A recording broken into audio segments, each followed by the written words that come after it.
Yo, welcome back to the Immigrant section. Sitting with me today is one of Canada's finest, Big Norm, man. What are you saying, bro? Thank you for having me, Mr. I've been trying to have you on, bro. It's been a minute. Like, I feel like you asked me outside of comedy. Mo Ismail outside the corner, 8 months ago, or 9 months ago. It was a while Mind you, ago. 6 months of that was exactly. That doesn't count. And we did set up a date. True. Which either I flopped on or one of us. It didn't work out one way or another. And then I was just like, all right, we're going to have to do this again. And fast forward. I'll tell you the reason that and it's not the reason because you're, one of the most, you're one of the biggest killing headliners in the country. Oh, man. I see you out here. That's an honor, man. Headlining Nubian, killing it.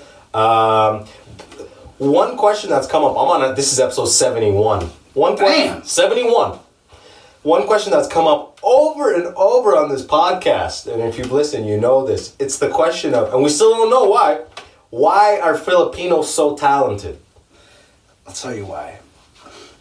When you have 3 different colonizers coming into your country and enforcing their culture and their way of things onto you, and it's like, do this or die or cease to exist, we're forced to just adapt and learn how to live the way they want us to live, right?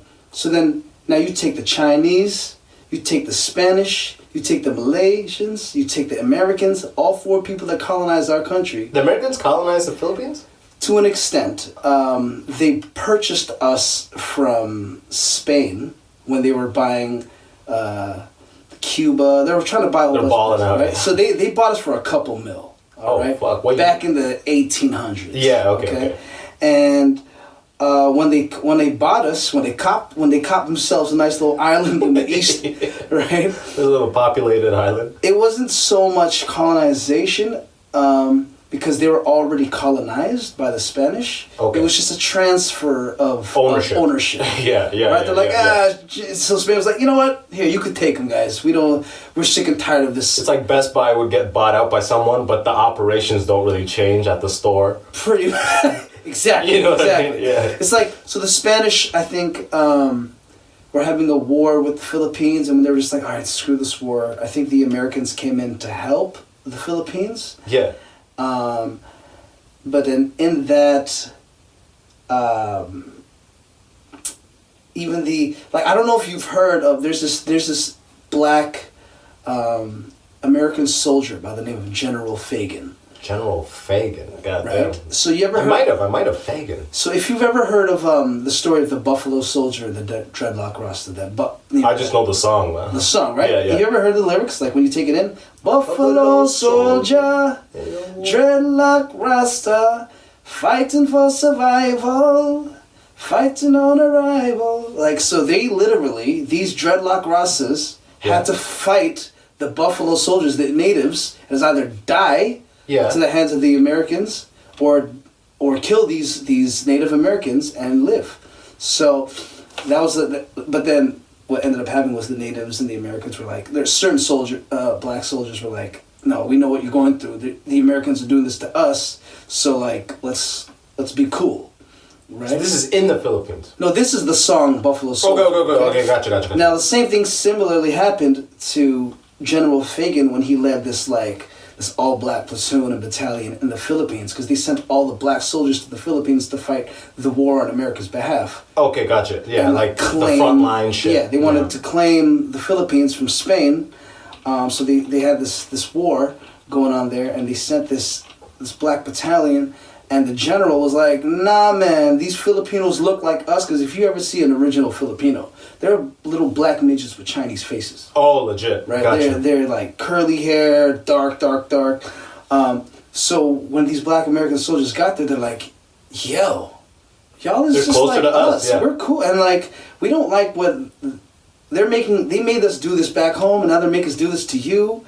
Yo, it's like Muhammad Ali. He went to prison because he wouldn't go to the war. Exactly. And he used to be like, because the Vietnam War. And then he was like, why am I going to go to there? Viet Cong ain't never called me nigga. Boom. That's it. Viet Cong ain't never called me that shit. Well, and now you want me to go over there and kill on your behalf? It's pretty much that exact same story. So the General Fagan went there, said, "Nah, I'm not doing this." Joined the Filipino Revolution, defected from the American Army, And they stayed. and fought off the American Army till they left, and then gave Philippines their independence. So it was because of a black soldier and him turning over all these American black soldiers to the Philippine side that helped them win. Did all those platoon of black soldiers integrate into the population? Not all of them, Yeah. but a good portion of them were like, "Hey man, Why would they we're with you. We're with you, General." Yeah. And the general ended up getting married to a Filipino chick. And Oh, shit. so I say all that to say we have so much history with like other big countries and big powerhouse nations coming into our country trying to take over and forcing us to do things the way they want. And obviously when you're enslaved or when you're colonized, it's like, "Yes, master. Yes, Yeah, master. yeah, What would you like? You want me to dance, master?" And then so the Spanish are teaching us how they like to be entertained. The Americans are teaching us how they like to be entertained. Chinese people teaching us how they like to be entertained. So as a You guys result, were bred into entertainers. well, not even entertain. I just I use the term entertain because Like obviously loosely, there's going to be a point where like, hey, make us feel good, like do something for us. You're like the our subclass. underlings. Yeah. So entertain us, do some dance, like, cook me something, whatever. Like you are the lower class, so you do as we tell you. And I don't know if you ever noticed this, Filipinos are some of the most model immigrants in the sense where we're like, you tell us what to do, we'll do it, and we'll do it with a smile. And I hate that that's part of our like why we're some of the widest spread diaspora in the world. It's because I hate to say We don't make waves. we're the best servants. Yeah, gotcha. I hate to say it because we'll do it with a smile. We won't complain. We won't revolt. We won't uprise. But that shows in the history, though. I never knew that. Yes. But if you've been colonized so many times, that kind of gets instilled. Survival is always number one. Yes, and that was our main. Survival is number one. So if I have to smile and play along, that's what you've been taught for 200-300 whatever years. Yeah. So that's how it's not like they're lesser. There's just this is how they have survived. This is how we've survived, and then add in like natural disasters. We have hurricanes and floods and typhoons every year. We pretty much have all the natural disasters. Yeah, it's crazy. Tornadoes, volcanoes, earthquakes, typhoons, hurricanes, and they happen at least once a year. So imagine like trying to build something and then it gets toppled down. Whatever empire you build, it gets toppled down by a natural disaster.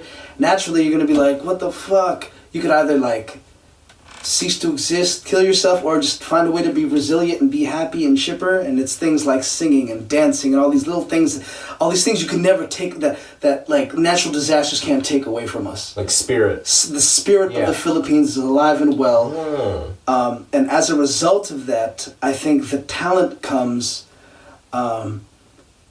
as a byproduct of all the hardships we went through in our lives. Because that's what we need to do to stay happy and survive. That's an amazing answer, man. Because like literally, dude, that's the perfect answer. That's like the full history and everything. This question has come up so much. And we're like, that last episode, we're like, why are Filipinos so talented? Like, what the fuck is it? I wanted to ask you that. I saw that on the title said Filipino talent. Because you know why? Because I was like, in my mind, Filipinos are like Filipinos are almost like the blacks of the Asian community, and they're also immigrants in the overall white. So you guys are like, for black people, it's like we're black people, so we're like black in the overall white community. But for Filipinos, you guys are not just Filipino in the white community, you're also like the darker of the Asians. Yeah. And then there's that whole Asian class thing that I know because 100%. I went to University of Waterloo. I know all about that shit. You know oh man. So jungle you guys Asians versus have it doubled. So just how black community in the times of slavery, they were singing, they were this, and then when it separated, they're like suddenly the guys like dun, dun, dun, there's like a group like you ever see like black singing groups from like the 50s 40s. It's always like 8 niggas, you know what I'm talking about? Because that's the only thing you can do to survive. The barbershop quartets or like I love that shit. You hear guys singing the doo-wop singers, like that's my shit. It's like you were saying, for lower class, the subclass, you're allowed to entertain. Yes. You're not allowed to get rich or anything, but we'll let you entertain us. Yes. Also because it's like I feel nothing good comes out of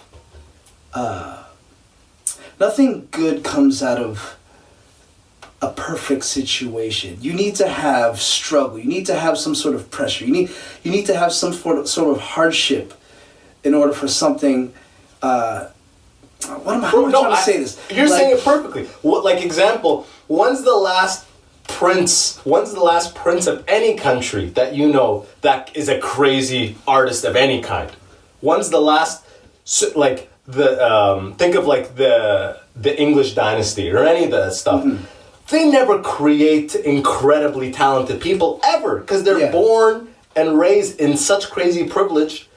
They don't ever have to struggle for anything, and all those talents are created through struggle. Right, and even like, for instance, when a kid, like some homeless kid or some underprivileged child that doesn't have anything to play with, will find the smallest thing to turn into a toy and find the joy in that. And it's in those places, these hidden gems, if anything, that like privileged people wouldn't normally look for because they have it all, that these kids end up finding, and then like growing up with it and turning it into a culture, something like hip-hop, where it came out of the economic struggle of the 70s and 80s. You know what I mean? And that's what all the best soccer, like not all the best, but so many amazing soccer players today came from Brazilian slums. There it is. Perfect. Barefoot. It's not like the Brazilian billionaire's kid is playing for this. No, it's the kid who had zero other options. Exactly.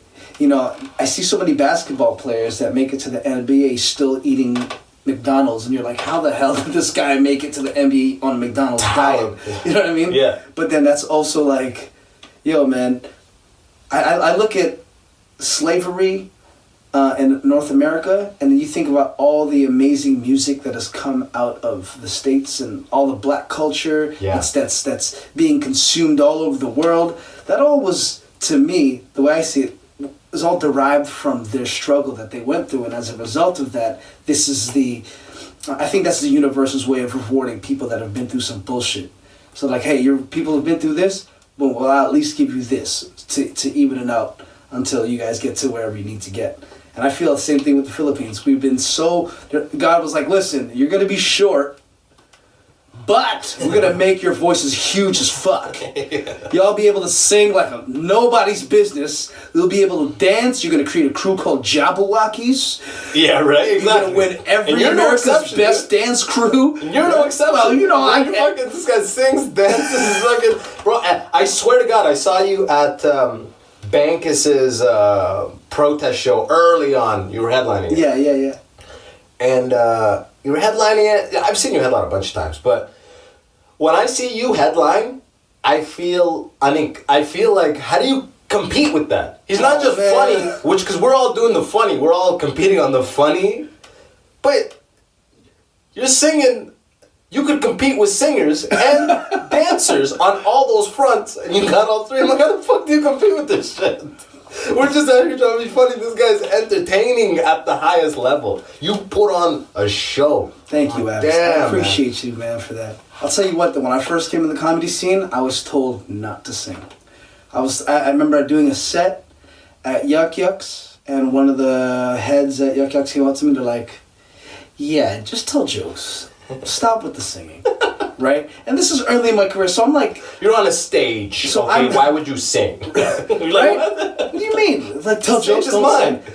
My thing was, at first, I knew that my singing could be a nice trick to pull out. It may not be a joke, but it will wow people and catch their attention so that I could lure them in to then tell a joke, right? Because I find a lot of comedians who don't care to like really engage people. They just want to say what they have to say. But my whole thing is always first engage them, and once they have your trust, like, okay, I want to hear what you have to say, then talk. Because it's like walking up to someone and be like, yo, let me tell you something. Boom. It's like, okay, you haven't even said hello to me. You haven't established a rapport. So for me, the singing and all that stuff is just so that I can get your attention so that we can have a better conversation. And it works damn well, because I know you have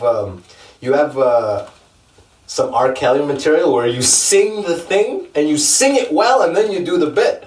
And the singing it well is enough. The singing it well is enough for the audience. I'm looking at the audience, they're just happy that the accuracy and level of the singing, and then the joke. I'm like, holy fuck. Well, man, I don't want to tell you to stop because this feels good. Yo, bro. Tell you the truth, I've been working on these keys, bro. Watching your shit, trying to work on my diaphragm and shit. I gotta dance or something. I gotta figure something else out. If this is what the playing field looks like, I need something else. I'm just doing funny now. You're doing funny and next shit. I don't know if you know this too, like about Filipinos. At every Filipino family party growing up, which is pretty much every weekend because we have so much family members. Yeah. Somebody's celebrating something on the weekend. Yeah. At every single one, there's going to be a moment, if there's a piano or there's a microphone, that the parents are going to be like, hey, Norman, hey, Michelle, whoever they know has some sort of talent, sing for everybody. They're like, we're like, nah, I don't want to. But they're like, hey, sing, you're disrespecting your elders. And then you got to sit there and sing. Yeah. And then on top of that, Filipinos are very religious, so I go to church all the time when I was younger, and it was like, sing in the choir, sing in the... Is Filipino church similar to black church? Is it rhythmic and like standing? Or is it like when someone's singing, everyone is sitting? Well, Filipinos are generally Catholic. Okay. So it's very solemn in the sanctuary. Gotcha. Whereas I was born in the Seventh-day Adventist church, and it still has the parallels of the Catholic solemn vibe, but yeah, it's pretty soft. I never liked going to the Filipino churches. I always went to the black churches to get my real Did you contribute? Dose of the Lord. Yeah. Hell yeah, of course I contributed because here's my thing. I learned how to sing in front of people in general just from my church and my family. And then when I started going to the black churches, I remember singing one time, or I saw somebody else sing, and I looked around, and I could tell he wasn't doing that well, and I looked around, and all the black people were just like look at him like he's bombing. This ain't no blessing from God. Like you need to stop. Because this is the devil. You know what I mean? And in seeing that, I was like, oh man, if ever I get asked to sing a black church, you better bring A game, right? Because they I know they say only God will judge me. Right. That's why I'm trained for the Nubian show. Yeah, like that is my arena because that's where I practiced. It was in these churches, these black churches, where they say only God could judge me. Or us. Right. And if you don't, we'll fucking take a stab at it. And then being the token Filipino guy amongst a bunch of black people, or being the token Filipino guy amongst the white people, because I never grew up around Filipinos. Oh, legit. Because they're all Catholic, and I grew up Adventist, so it was either white people, black people. Oh, gotcha.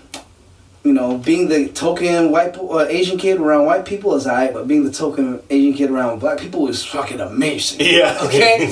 So naturally, I was like, let me go hang over here, because I love watching my homies run away from me when I say something funny. You know what I mean? Yo, yeah. Or do magic in front of them. You know, any of those, like, the reaction you get from a black audience is way more gratifying than anything in this world. So knowing that, going into black churches and singing my ass off just to make sure that these people weren't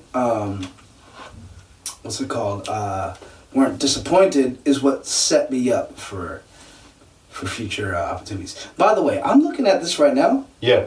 It's cool, right? Because I'm not seeing anything coming out from my voice, but you talk and then your shit goes up. Watch, talk right now. La la la la la la la. Nothing's coming from me right now.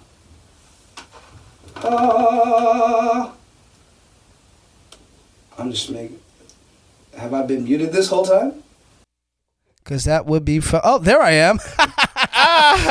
Woo! We've been talking a good minute. That's hilarious, dude. Bro, we've been talking like 15 minutes there.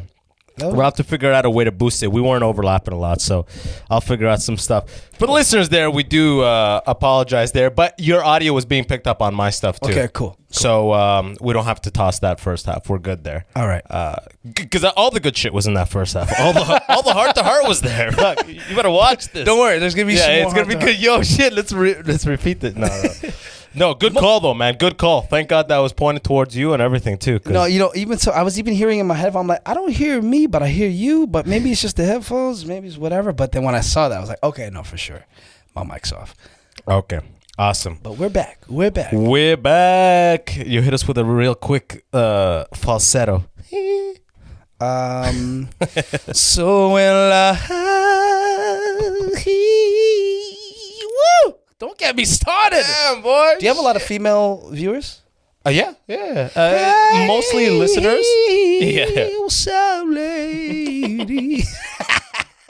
Yo, I'll tell you what, bro. Dude, man. God, I want to sing. I want to be able to sing. I thought singing was going to be... Here's the fucked up thing. When I was younger, I was like, I used to watch Mickey Mouse Club with my sister because she was a diehard Mickey Mouse Club fan. This is like Justin Timberlake, Mickey Mouse Club, J.C. Chavez from NSYNC. Yeah. All of them. Britney Spears, Christina Aguilera. Yeah. When they were all on there, I used to watch them and they'd be performing, these young kids doing covers. And I'm just like, I want to be one of these kids. I could sing. I wanted to be that one kid in Sister Act 2 that sang Oh Happy Day. I wanted to be a singer. And then... it came a point where I joined this R&B boy band called Kamikaze. Yeah. In high school or some shit? And I was 14. Everybody else was like 20, 21. Holy shit. That's how you know you have a good voice. Yo, bring this 14-year-old kid. No, he knew got that Michael Jackson shit. The dude knew my sister. Okay. And I was like, she had told me that like a member had left. So I was like, yo, can you ask them if they'll let me be like a rapper in the group? Because I was also trying to rap back when I was younger. Yeah. So you're hanging out with all the black guys, exactly. Right? You're like, I should be rapping too. My name was Shaolin. I love Wu-Tang. Yo, they called you Shaolin. They call me Shaolin, Chef Shaolin. The 36 chambers right there. I've seen the Wu-Tang everywhere. I'm like, it's my type of hound right here. But when I joined this group, it was like Kamikaze. We out here, we blow up the spot. But really, all we did was bum. But Kamikaze, after like I realized how shitty we were, and like I was like, man, nobody's ready for an Asian Cisco. Nobody wants a Filipino like R&B singer. Like that's unheard of. You never see no Asian rapper. You never see no Asians out there in the music scene. So I was really discouraged. This is before Bruno Mars and shit that, right? Don't even bring that. And Bruno Mars is like Hawaiian. Wait. Okay, we'll come back to Bruno Mars. But yeah, keep going. So yeah, I it leads into Bruno, okay? Yeah, I was gonna say, actually, I just want to know your beef. So after I quit singing and I started rapping, I was like, wait, no one wants to hear a Filipino rapper neither. So I'm like, let me just be funny in front of a camera. Because this is when DVD magazines were out, Smack DVD and all this shit. So I'm around all these hoodlums and all these thugs. And I'm like, and I'm this little funny Filipino kid being like, yo, I'm here with so-and-so, da-da-da-da. One of my first interviews. I'm here with Gutbuster. Yo, crazy thing, one of my first red carpet interviews was at the Urban Music Awards, and it was with Kenny Robinson. Oh, legit? He was my first ever. He interviewed you? No, I interviewed him on the red carpet. Oh, shit. So he doesn't know that, but like... so Kenny Robinson is... The Nubian show we're talking about in Toronto is Kenny Robinson's 25-year... It's pretty much the our Apollo Theater. Oh, 100%. So to speak. 100%. Toronto's. And it's been going every Sunday for 25 years, I believe. Sorry, hold on 1 second. I got a job to do real quick. This man... yo, I'm actually going to post on the Patreon. I'm going to cut the clip of us killing those flies at the beginning. That's extra content. This guy is the fly whisperer. He's going out of fly right now. Oh, shit. Oh, shit. Did it go down? Oh, it's right here, bro. He right there? If you watch Breaking Bad, that fly episode, this is pretty much that fly episode. He's dead? That's him right there. What's up, sucker? Damn. What's up, sucker? Damn, this guy's hood as fuck. He's still stomping him. Yo, Norm, he's down, bro. Sorry. Damn, man, that fly got taken out. You don't play, huh? Fuck chopsticks, Mr. Miyagi. All right. That was a little bonus for those who are watching this. So fast forward after leaving the music industry, because I was really deep into it, and like I came in when like the Boy Wonders, the T-minuses, all the big time producers in the city that are bubbling now, that have made the hits with Drake. Like I was there when those guys were all in their beginning stages. 40 or whatever's 40, all of them. Like legit. The Remix Project, everybody that came out the Remix Project, like Rich Kid, Richie Sosa. Like I can go on for days, but that's a whole other story. But just being in that world, I stayed in, but I was always like, man, I wish I could take part, but nobody cares for an Asian, Filipino singer, rapper, entertainer, whatever. And then I was just a guy on the scenester, and then Bruno Mars comes out. And everyone's like, yo, Norm, who's this cat swagger Jack in your steeds? Because I used to rock fedoras. I rocked the members only jacket. Before even Bruno Mars was on the scene, that was my look. The fedora and members only jacket, a pair of wallabies, some dope ass jeans, and a dope tee, and that was my look. And then Bruno comes out with Bruno Mars. And I'm like, hold on, who's this puppy dog eyed looking short motherfucker? He better not be Filipino because I'm gonna be so angry. And he's half motherfucking Filipino. And I was so angry because I'm like, I could have made it. Yeah, I could have done it. I could have pursued my dreams.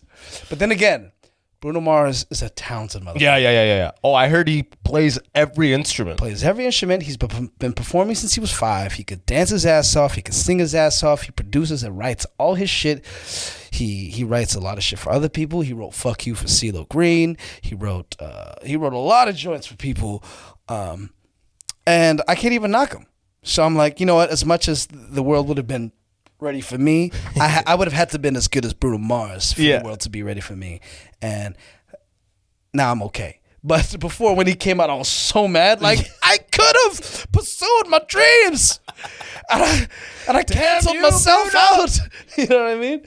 But that's so funny, man. You just like, he's like in Toronto, like doing like the Rogers Center. You just said, oh man, fuck Bruno. Somebody asked me, you want to go? I'm like, no, I don't. I'm good. Because I'm going to eat myself. Yeah. I'm going to just beat myself.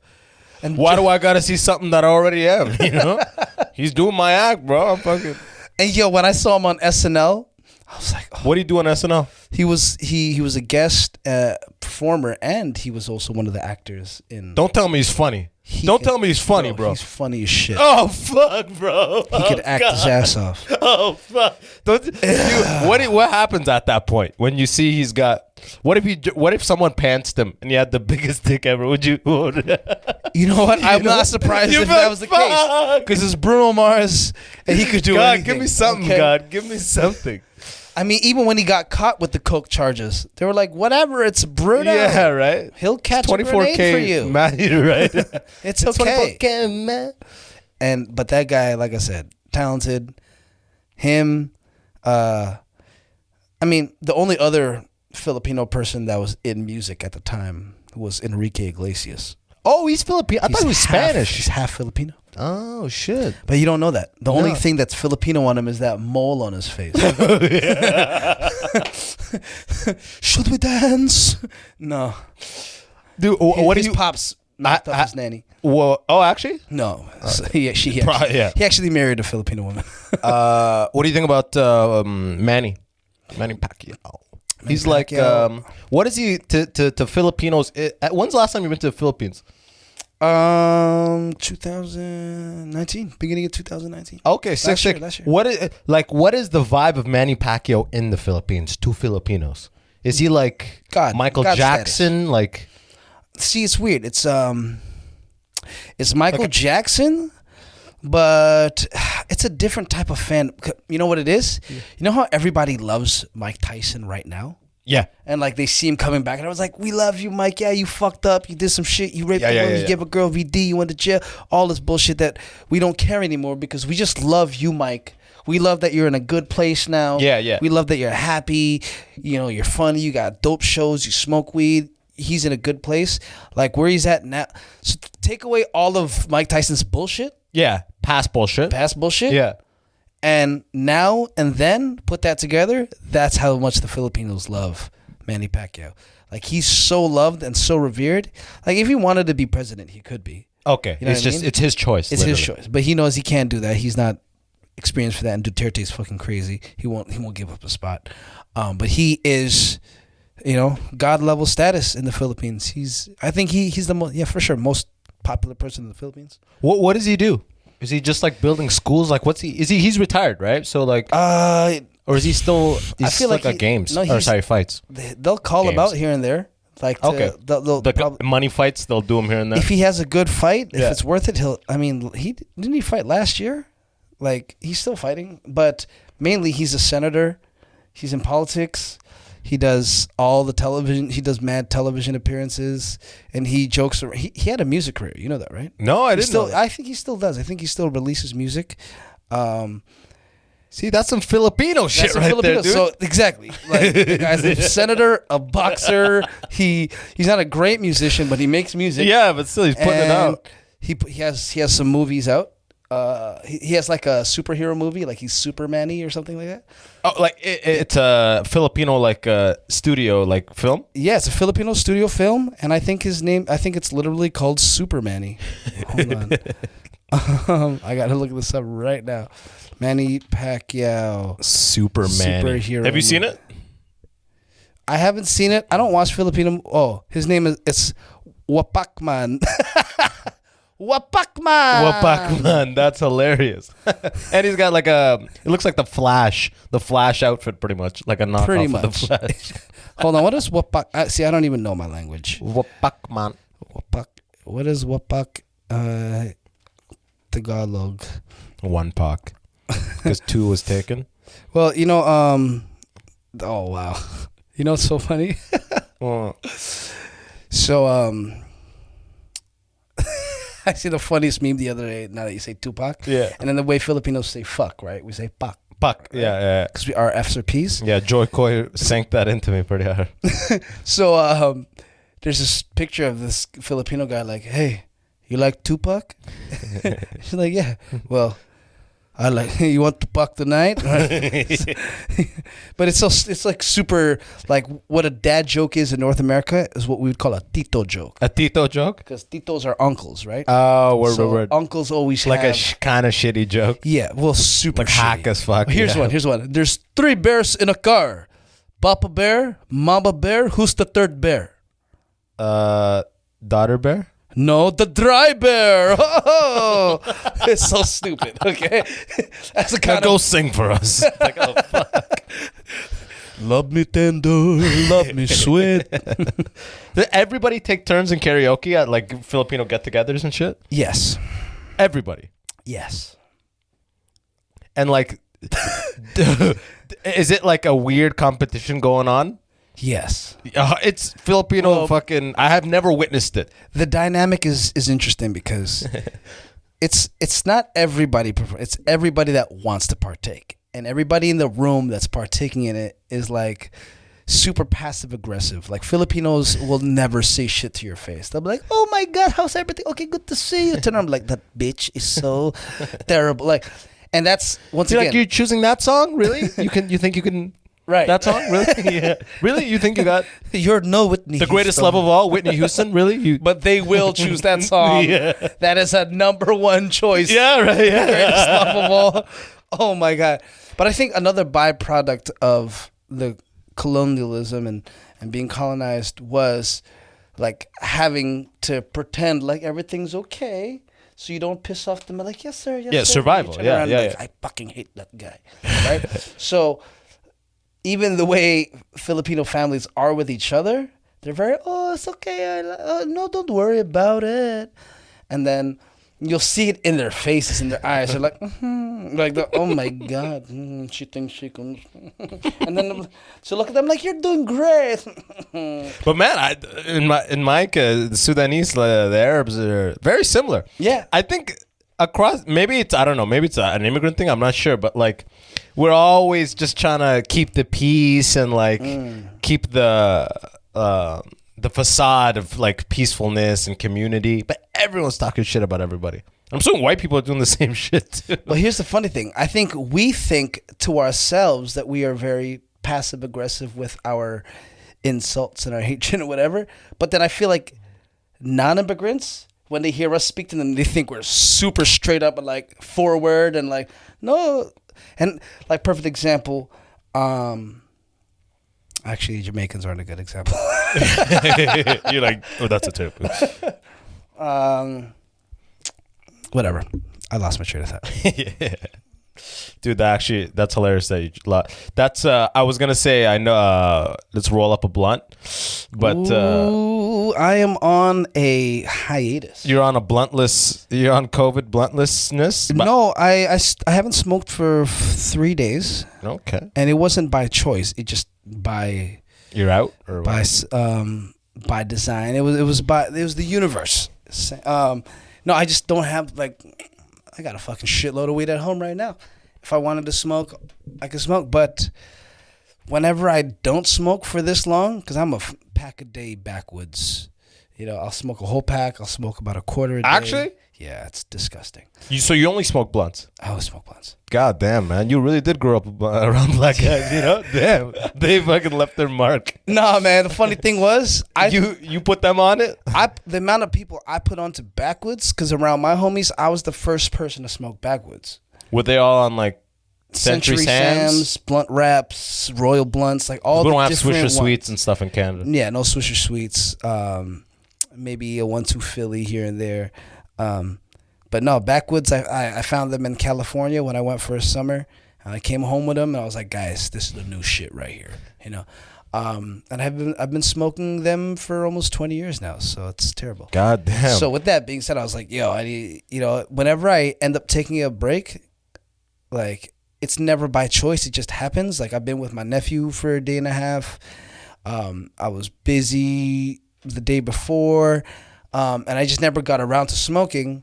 And I'm like, wow, normally when I'm like, quit, I'm like, oh, I can't quit. I can't. Now I'm just too busy to smoke. Yeah. So I'm like, ride this, get your tolerance however long back it goes. up. Yeah. And Let it drop. And then so I can get high school high again and don't have to smoke a full blunt to myself. You know what I mean? I used to pass around, 2-3 blunts at a time and be fine with that as long as I get my little bit. But then now I'm like, I'll roll one blunt and be like, yo, I'm smoking this to myself. Fuck y'all. Because of tolerance or because of COVID?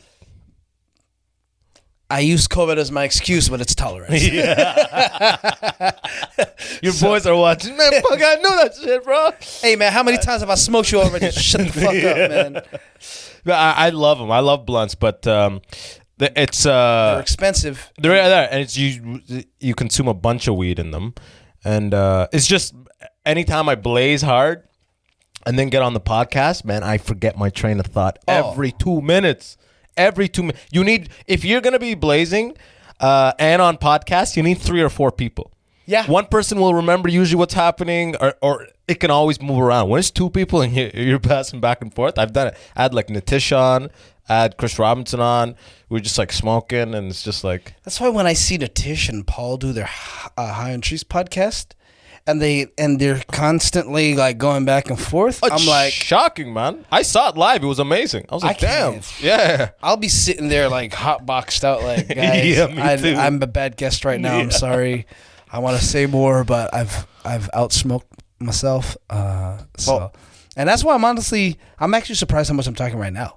I don't normally hear myself talk this much. Because the 3 days or 2 days? 3 days. Yeah. Normally I'll say my little 1, 2, and then continue. Yeah. I'll just respond. But no, I feel like I have verbal diarrhea right now. Man. It's a good feeling. What you been up to COVID? That's a good question. Because I hate when people ask me, how have you been? Because it's like, you don't want to know. You don't want that answer. It's so long. You sit down. Let's go into it. But what have you been doing? Yeah, what have you been doing? We'll leave it at weed. I've been surprisingly not watching much porn.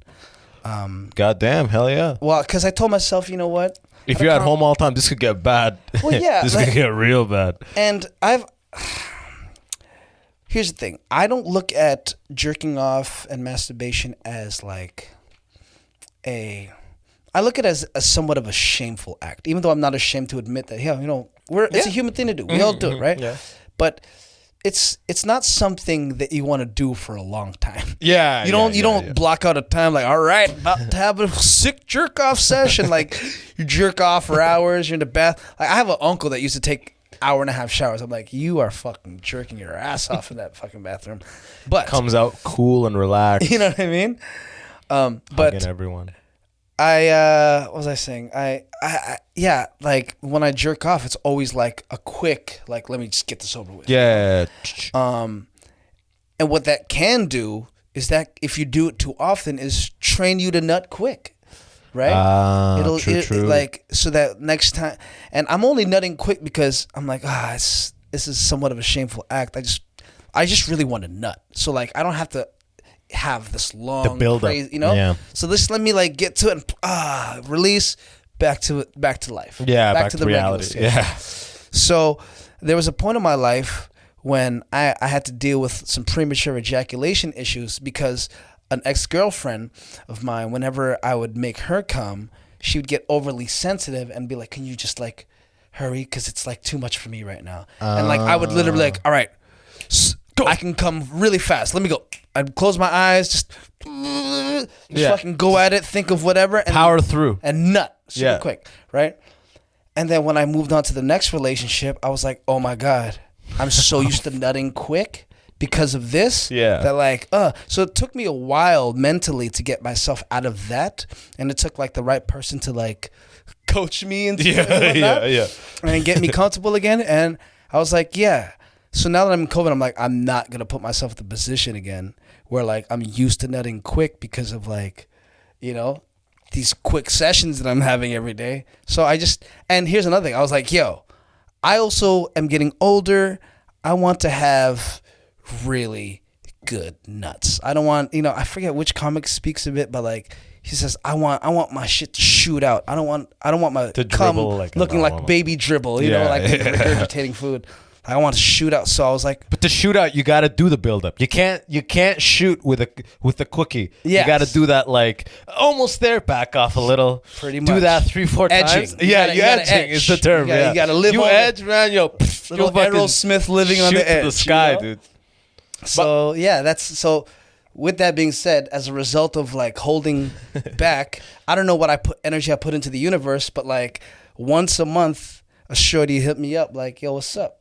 And I'll be like, oh, I could finally release. And when I do, it's just like, it's like high school sex. Yeah. Like I'm a little jack. I'm a jack. I'm just, I can go round 2, round 3, round 4. I built up a sack, a whole load. All right, let's go. All night, baby. And because of that, yeah, man, I've been able, I've had consistent monthly sex. Yeah. Is this the way you're gonna do it past COVID? Now COVID's wrapping up. Actually, they say a second wave. Who knows? Yeah, about I know. That, but forget about that. Now you're like this once a month thing is pretty good. And it's also people I've had sex with before. So it's not like I have this new Russ. I don't know who I'm dealing with. Like, no, these were all girls that I've had relationships with in the past. And they're in the same boat where they don't trust anybody. Yeah. So they're just like, hey, man, why not go with Let's something that's been working? Yeah. It's like, you know, and luckily, I'm very fortunate to have that because a lot of people, you know. Once it's done, it's done. Yeah, once it's done, it's done. Yeah.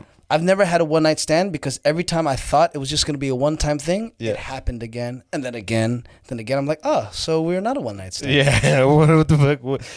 What are we? You know, like what are we? Have you been asked that question many times? In your life? Not many, but a couple of times. And You're like, what is your response? you never want to hear it. It's never good timing. It's never the time you want to hear it.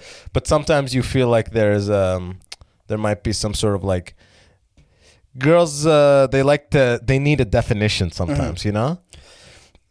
When a girl asks me, "What are we?"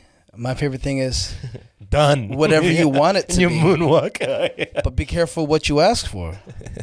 Right? And they're like, damn, what do you mean? Mr. Miyagi shit right there. Like, what do you, like, really think about what you want? Because you're asking me, what are we? But what do you want? Because I could tell you what we are, but it may not be what you want. You still won't get the answer you want. But what is it you want? Because until you can't figure that out, unless you figure that out, like, I'm going to stay at bay over here and say we are what we are. Which is whatever until you know, and it makes them really think deeper than they actually have because they think of it on like a surface level, like, oh, we've had sex, we've done this, we've done that. Like, think deep, think about your career, think about your family, think about where I may be in 4 or 5 years. Yeah, do I align there? And I have this really deep, open conversation, and it always ends up like, you know what, I like what we have right now. Let's just leave it. Why ruin a good thing? It's going great, and I hate titles. Like, boyfriend or girlfriend, it doesn't matter. I'll still treat you amazing. Like, whether we have a title or not, it's if I like you, if you like me, cool. But the moment we show, like, oh, it ain't there, it ain't popping, then let's be honest with ourselves and keep it moving. Yeah. No need to fucking linger and get angry and fight over shit or really, you know. I was talking with somebody the other day. What do you rather, love or loyalty? Because you think loyalty would come with love. But sometimes you could be loyal with someone. Love doesn't necessarily come. Fuck out of them. But you're like, but I'm loyal, so I'm gonna stick it out. See, ideally, I want love because I think loyalty comes with love, but love doesn't come with loyalty. So you can have loyalty, but it's like it becomes this weird thing. It almost becomes like a loyalty is almost like loyalty is like a mortgage with a bank. You can't really get out of it. Like, I don't love you, bank, but I'm gonna stay loyal to my payments. So that you don't penalize me. Yeah. That's loyalty. That's not a beautiful thing, but that's like an arrangement. But love, I like the love because love has risks with it. Because loyalty you think is implied, but it may not be, and love may crash. Loyalty is not questioned because it's loyalty. But the feeling of it just doesn't have that warm feeling. It's just more of like a solid, loyalty is a solid arrangement. Yeah. It's like, would you rather have this magical thing that could be fleeting or a great organizational arrangement of loyalty? Yeah. I'll always be here at 9 p.m. You know, like, I want to go love. Yeah. Yeah. I feel like loyalty is so structured. Yeah. In a way that's like, okay, this is a good foundation to build on, but then it may not lead to love, to the love that you want for somebody or for yourself. Yeah, you could end up resenting yourself from being so loyal to somebody, and then end up hating yourself and losing the love for self or for the other person. That like being loyal is almost. Loyalty without the love is like a prison. Weird, like get away from me. Yeah. Why are you get get away? It's you know what it's like. It's like I hate to say it, but I was just watching Black Panther the other day, and it's like the soldiers to Wakanda. It's like, remember when she was in I forget which, like that bad soldier chick. The bald one. The buzz cut chick. Yeah, and she was supposed to be in love with homeboy that was like all for Killmonger. Yeah. And then he's like, my love. And they're about to like go toe to toe. Oh yeah, the battle at the end. He's like, is it me or Wakanda? Are you gonna die? Will you kill me for your country? Like, I'd rather die for Wakanda than for my love for you or whatever. And then he's just like, all right, man. He just drops all the shit. He's like, fuck, you got me. Your loyalty trumps is like even goes beyond your love for me, and fuck, man, that's a movie level shit. You know what I mean? That's wartime movie scenarios that we in our privileged Canadian life we're gonna get an ultimatum like that ever. Like, so that loyalty is not in the necessary. Battlefield, you're hooking up with the soldier chick. What the fuck is it gonna be? Are we dying right now? Are we fucking running? That's some crazy stakes shit, man. Like, that's even crazy. Were you a big Game of Thrones guy? Well, not big, but I watched the show. Just because, like, people won't stop. It's every conversation. Let me just fucking watch it and see what's going on. But, I mean, I got into it, right? Well, I don't know if you've seen that, like, butch, lesbian-looking knight, the female Yeah. knight. Oh, yeah. She's in, like, mad seasons. Yeah. And see how she was Jamie so Lannister's loyal bitch. to Jamie. Yeah, she was so loyal to whoever. And, like... Look what came of it. That whole thing of, like... For my king, that's duty. That's queen. duty. You know what I mean? That's old. That's old mentality. Like, not old mentality, but that's like, because duty, the need for duty may still arise if there's God knows what happens, but you don't see that shit anymore. Not now. Duty's like fucking. You're in France in World War I, and like you're in like a French town and Germans. It's like. And you gotta make a move. That's like duty, you know? We don't have that shit now. We're more like, our lives are no more like, is it illegal? Will I get caught? That's how you define, like, those are the crazy decisions we make, like, in our lives. It's like, whether we or not, we break little laws. That's true. We don't have duty. 1 second? You going after this fly? Oh, he left. Okay. Oh, no, there he is. I'm sorry. Yo, this guy. I'm so OCD. You don't know about Yo, me. get him, Norm. This motherfucker gonna die today. Yo, we have flies. I'm just gonna call this guy next time we got flies. Yo, if you're listening to this podcast and you have a fly issue at all, make sure to scroll down, see Big Norm's He's like, oh no, Norm's on his way. Instagram, slide into his DMs, be like, yo, we got a big one. Oh, I got this here. You'll fly around my house. You'll fly. Oh, there you are. Oh, see? I'm sorry. Let me just get my weapon ready in the case. Okay, there it is, right there. Yo, when I was in the Naval Reserves for like 5-6 years when I was younger. Yeah, when I was 17, I joined. Naval Reserves. Yeah. How was that? Oh, bro, I just joined it to make money, you know? Yo, boot Wait, camp you can make boot camp money? is $6,000. It's 9 weeks, bro. I was 17. Think about that. 9 weeks. That's G's. $6,000. And you come out, it's untouched because they were paying you to live and paying you to eat and everything in boot camp. That's pretty much 2.5 months. Yeah, You get I mean, 6 2 and a bit Gs? months. 17 years old. Well, what are your options when I'm 17 for money like that? Well, I was selling weed. Yeah. So I was selling like, crack. I was good, Funny thing nigga. is, I was richer in my teens than I am now, because I wasn't paying bills, Yeah, I you was just stacking. guapping. Yeah.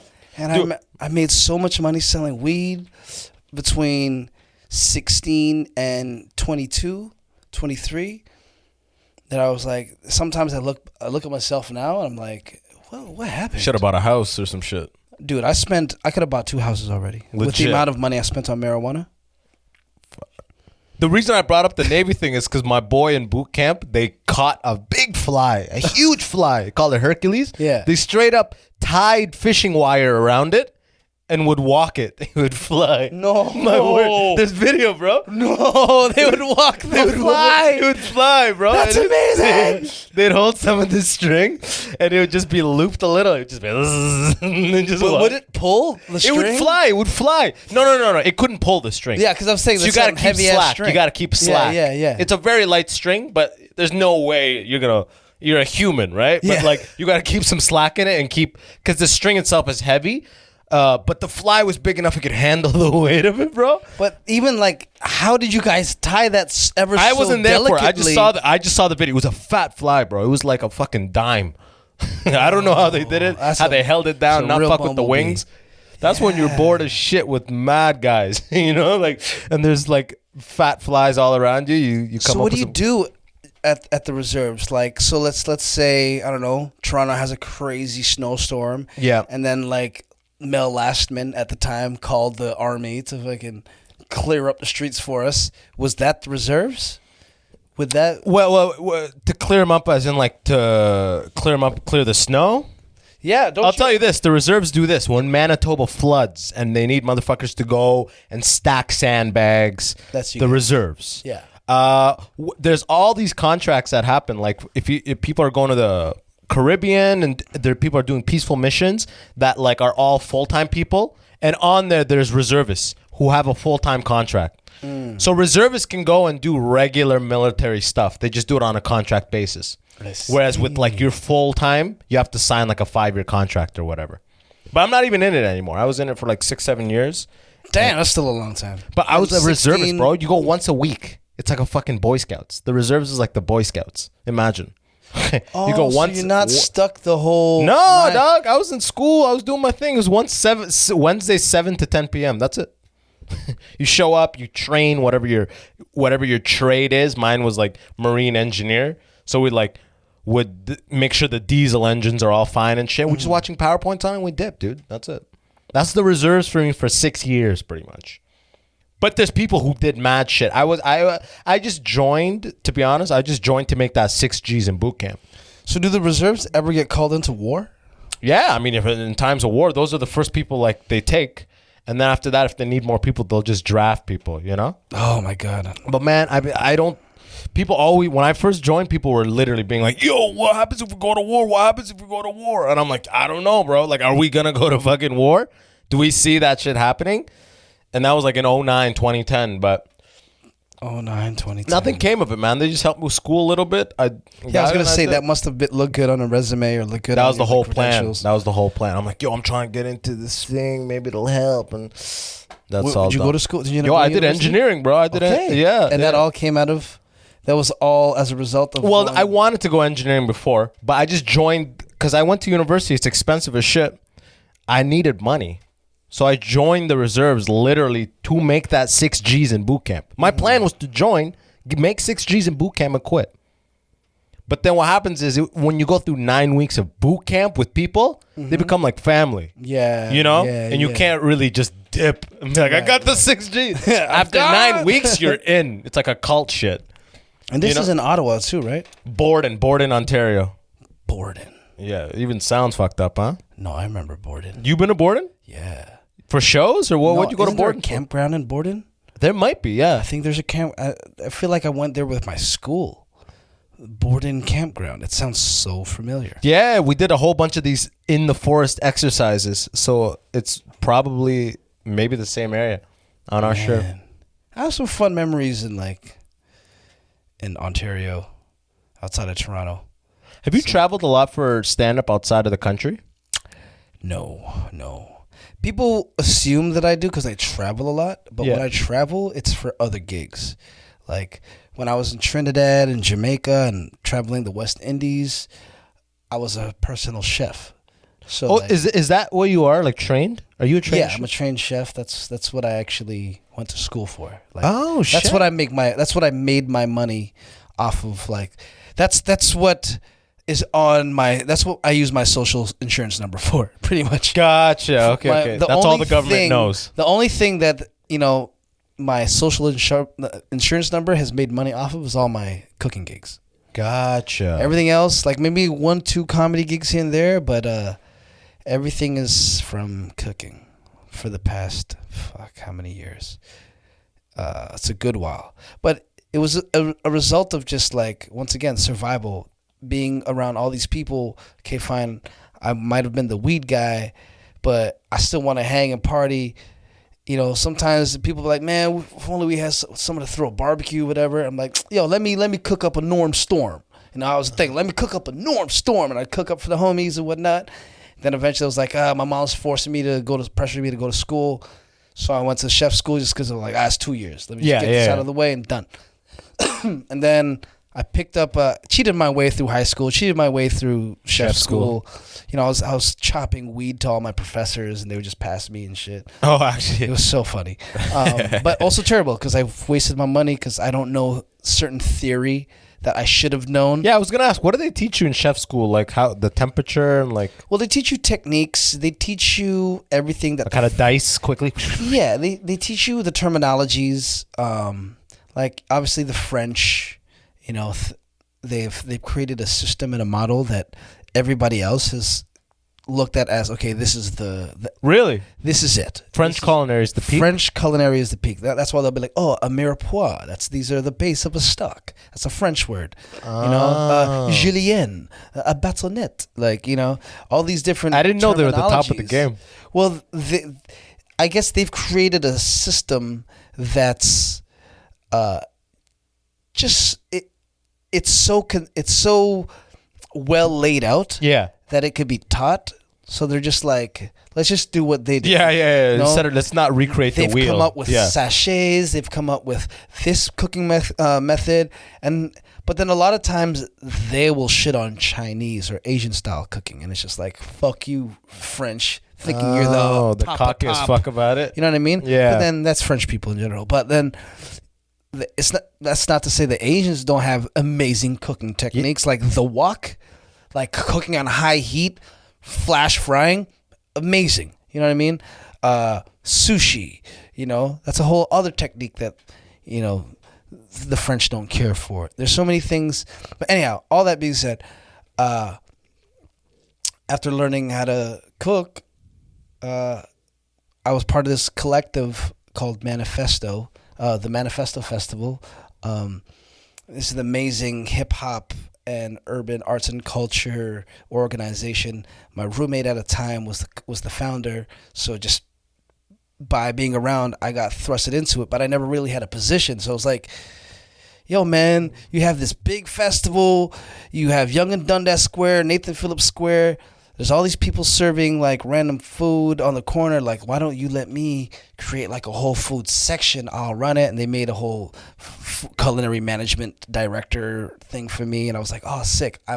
This was literally my way of fitting in and like staying in the circles that I wanted to stay in. Cooking, right? So now I'm part of this Manifesto Festival because I bum rushed my way into food. Yeah.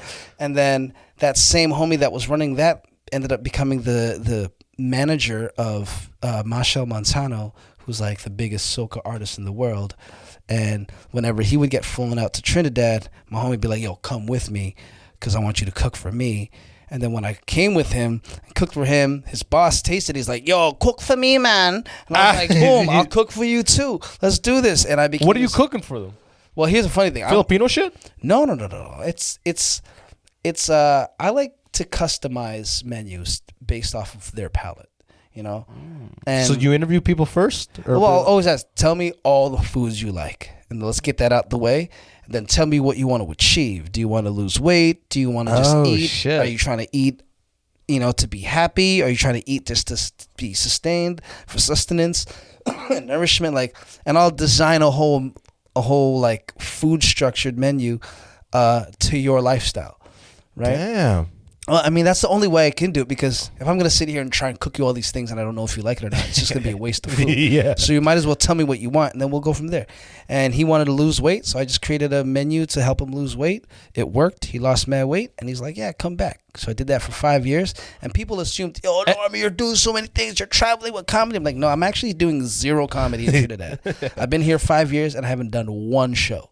You know what I mean? How many months of the year are you there? 2 months. 2 months. Yeah. January and February. Fuck yeah. Oh, that's fucking. So I'm like, I haven't. Last year was the first time I saw winter in Actually. like 7 years. Fuck Yeah, that. like a full winter. Are you going back? No, I'm not hired anymore. Okay. They moved on. Did they? Yeah, 5 years is a lot too, huh? Yeah. Would that money be able to like help you for like the year, or was it just like? No, I didn't get paid. I got paid pretty shit. Okay, gotcha. I got paid pretty regular. Yeah. But it was, what I got paid more was living in a hot climated tropical country with the Michael Jackson. Yeah, I was gonna say Trinidad. Were you part of the crew? Bro, I got to experience what it's like to be part of an entourage, what it's like to be at the top of the game of a game. What's this guy's name again? Machel Montano. Machel. Oh man, if you don't know who, if all you listeners are listening, know who Machel Montano is. Yo, this guy is an animal. Okay? Yeah. We did, you know what a fete is? Like a soca fete? No. So soca fete is pretty much comparable to a West Indian rave. Okay. And it's just a bunch of dancing. Yeah. Everybody bubbling and whining, except there's not as much. I did start to see a bit of Molly later on in the years, but it's all alcohol, weed, party, gotcha. dance and walk and all that shit. So these guys, have you ever, when you go to these raves or these fetes, they're not like a 2-3 hour thing. These are they're going for 8-9 hours. Okay. And this guy would do, we did 42 fetes in 30 days. And he only does fetes from Thursday to Sunday. And these are, like I said, huge parties. Everybody's dancing, everybody's jumping, everybody's waving. And then you leave that one, go to a next one, headline that one, go to the next one, headline that one, go to the next one, headline that one. Holy fuck. And we'd start at a afternoon set, 5 p.m., shutting down the one for the families and kids. And then shut down the 9 o'clock show, jump on a plane to go to Tobago, shut down the 2 a.m. show, and then and then fly over to another island for the morning sunrise show. This is a morning sunrise show? There's a morning sunrise fete, okay? They have a fete for everything. There was a fete for the army, on the army grounds, and they called it Army Fete. There's a fete for all the Zumba instructors. And the army people are dancing in combats? Are there in army attire, going like this? You're just doing it on the grounds. The army is around protecting everybody, making sure no one's doing any shit. You see all the army guys with their guns hanging out. Sometimes they'll catch a few bubbles. And a lot of it is also some of the army just finally giving themselves a chance to cool off and have a good time. Oh, but there's so many of these fetes. We did 32 of them. And mind you, like I said, we're doing Thursday, Friday, Saturday, Sunday. We don't do it from Monday to Wednesday. So, and this because of religious reasons or resting? It's resting. Yeah, gotcha. Right? And the weekend pretty much is when everyone parties. Yeah. So Thursday, Friday, Saturday, Sunday. The same here. 42 fetes in 4 weeks. So that's between 4 days each week. So in 16 days, we did 42 fetes. What's the math on that? That's 4 a day. That's 2 to 3 a day, right? Or something like that? I don't know. 16 days, 42 fetes? Yeah. 3. I'm Asian. Yeah, I'm yeah, bad just at about math. that. Just a little less than 3 a day. Right? That's crazy. And then on top of that, he was shooting he shot 5 music videos, recorded an album, and shot a movie. He just goes nonstop.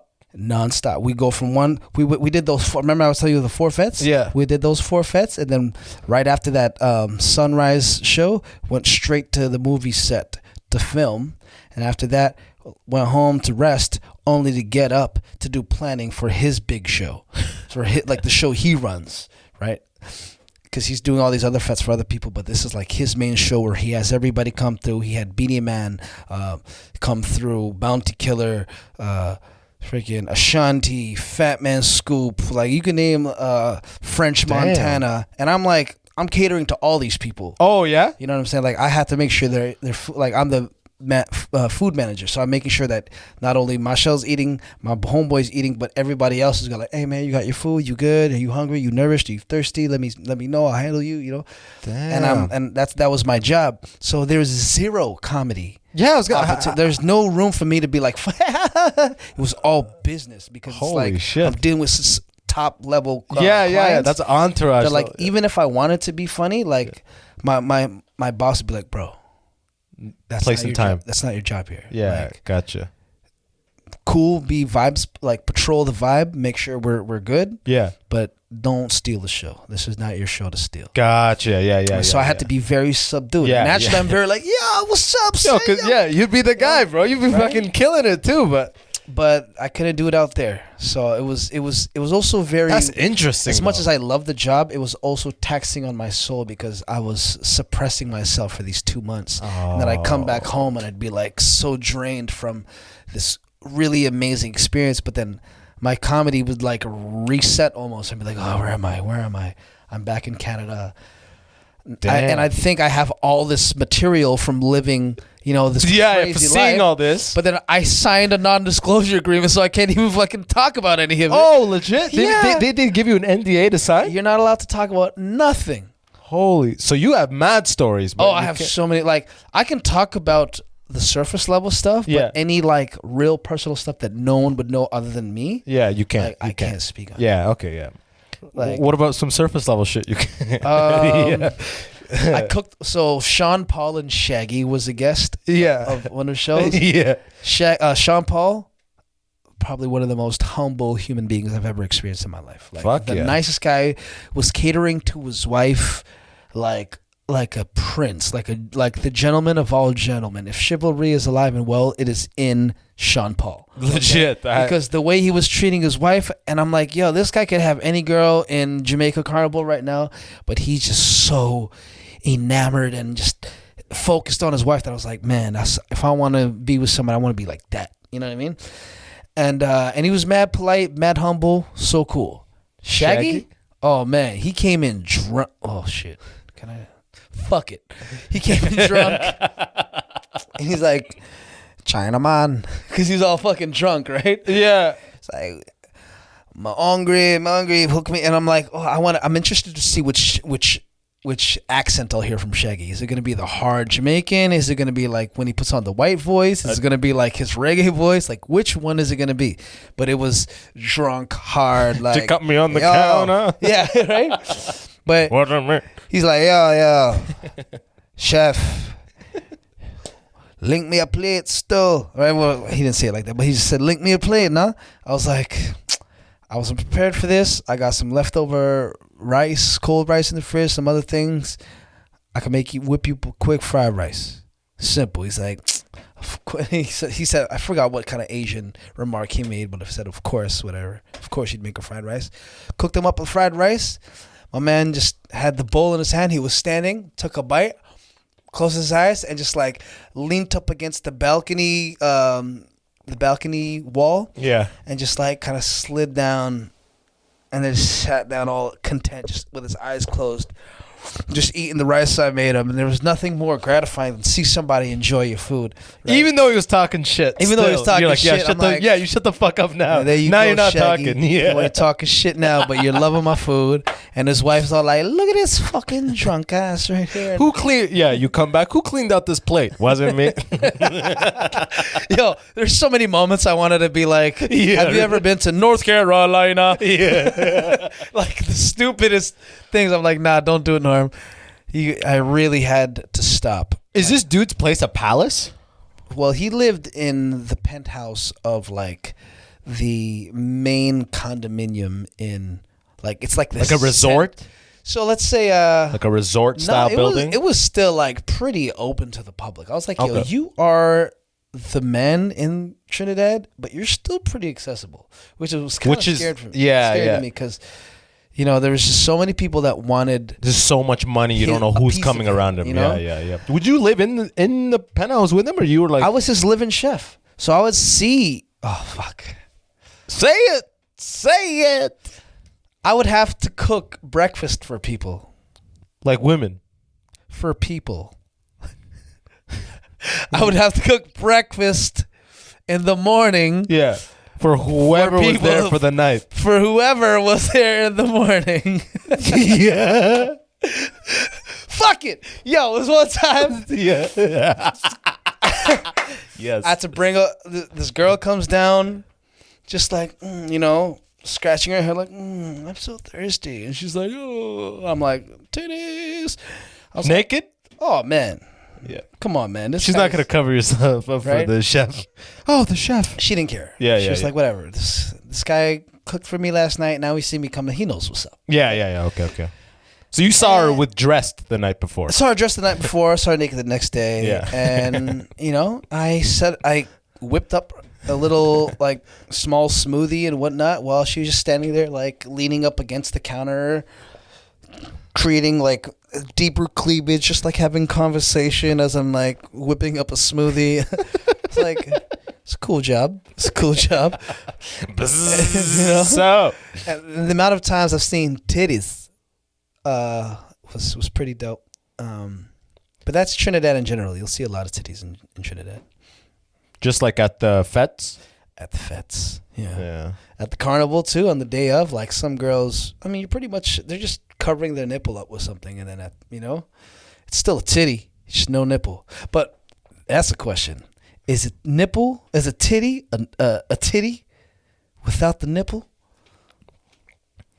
The titty's the main part because you can show the deepest level of cleavage and it's okay. Yeah. But as soon as you show the titty, then it's like some rated R shit. No, I'm talking, but if the nipple ain't there. Yeah. Like actually if the it's not nipple showing or there is no nipple. The nipple not. No, it still exists. Yeah. It's just not showing in that moment in time. It's like, you know when they'll show like in the back pages they'll show like a fully naked chick, but they'll have a star over the nips, and you're like, next. Yeah. Once you see that nipple, you're like, ooh, nipple. Bro, they could cover the whole titty and have a little hole for the nipples, and you would do the same thing. You're like, Yeah. it's all about the nipple. It is all about the nipple. You know, there's a few times I challenged myself to like suck a titty without touching the nipple until like later. Just to practice discipline. For the sake of teasing and just like creating that buildup. Gotcha. But I just can't resist. Yeah, it's it's like all the about the nipple's right there. I just want to put my mouth around it so bad. Just come here, nipple. Everything else is a fucking waste of time, bro. Oh man. Imagine that's so funny, just kissing through the cleavage like that. I'm gonna get to the nipple. Like, let's say you don't even have titties and all you have is nipple. You know what I mean? Like, there's A lot of guys wouldn't even have a problem with that. right? Chicks that literally are like super flat chested. Yeah. Without that nipple, you ain't got. Yeah, the problem is when they're super flat chested, it just looks like a guy's chest because we got the nipple too, obviously, right? You gotta have a little bump. Yes. A little something. Even just if to it be like, means, oh, like, that's a woman. That's pushing a it female. up. Yeah. Whatever you gotta do. Oh yeah. So that's my Trinidad stories. Dude, I don't know how we. Oh ended up man. Oh, dude, you got to tell this story, but I realized we're like an hour and something in. But this is the whole reason, pretty much, that I was like, "Yo, you got to come on my podcast." You were flying and got trapped in Taiwan. Yes. Tell this story and then we'll wrap up the podcast. But this is the funniest shit ever. Like, woo-wee. All right, folks. Put on your seatbelts. Okay, so I'm on the way. I'm gonna do the concise version. I'm on the way to the Philippines to see my father. I had just left the Cannabis Cup in Jamaica. I was a judge. I was doing some work out there, and then I was like, all right, let me just fucking go straight to the Philippines from here. I cleared out my bags, made sure I was like weed free. And then I went off. I had a stop off in Taiwan, a 2-day layover because I wanted to check out the night markets. And I had already What's a night market? A night market in Taiwan is basically, I guess, after 6 o'clock, certain streets just get shut down and all these people just start putting up these like little kiosks and like it's like a food market. Gotcha. Much. And they're always really dope and huge. The night market in Taipei. In Taipei, they have them all over. Taipei, they have the most, but in China and in any country that has a lot of Chinese influence, there's always going to be a night market of sorts. Okay, right? Sure. And they'll always have stinky tofu, lots of things on sticks, grilled. Okay, gotcha. All that shit, right? Anyhow, so I decided to go there because it was actually cheaper to go to Taiwan and then just buy a connecting flight to the Philippines. And I wanted to check out the night market. So I go. I was told they have this passive-aggressive way of racial profiling where they'll like say they lost your bag. And then they'll look through it, and then they say they found it, and then they'll send it to you. But and I didn't think it was gonna happen to me, but I land. They're like, "Oh, your luggage hasn't arrived yet." I was like, "Lies, it has. You guys are just holding it. It probably smells like Jamaica. So go ahead, look through it. You're not gonna find anything." Yeah. Boom. So I did my 2 days. Funny thing is, I forgot my wallet. Okay, so I was in Jamaica. That bag? Sorry. I came home from Jamaica, flew to Toronto. Okay. For like 2 hours, went home, quickly repacked, and then left my wallet at home. So I had nothing with me. I had my phone, and that's it. So luckily, you could do a lot of things. I got my Uber, I got my Airbnb, everything on my phone. Cool. Let me find a way to just handle this. I meet a Canadian out there. I do this Canadians podcast. In Taiwan. In Taiwan, because my homie's like, yo, meet my buddy Temba. He's cool. He'll show you the ropes. Just hang out with him for a night. So I did his podcast with some of his homies.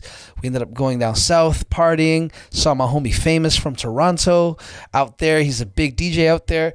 So it was a great time. Sick. Right? But it was like, I don't have my wallet.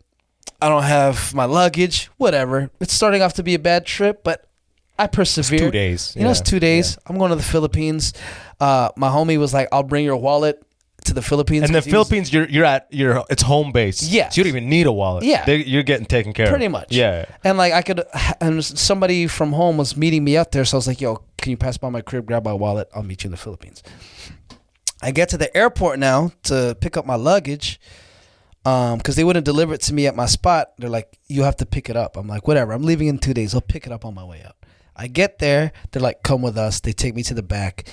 And they're like, I'm a fucking OCD packing freak. So when they opened my bag and I saw everything was just like squished in there, I was like, you motherfuckers.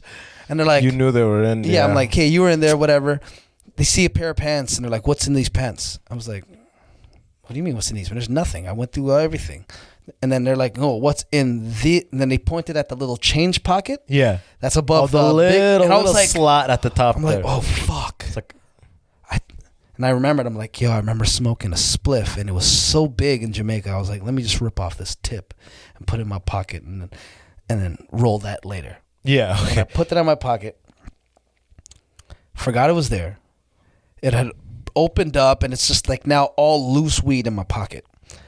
They scrape it out. They're like, what's this? I was like, that's lint. That's a bit of hair. There's some crumbs. And about 0.13 of marijuana. Just like, right?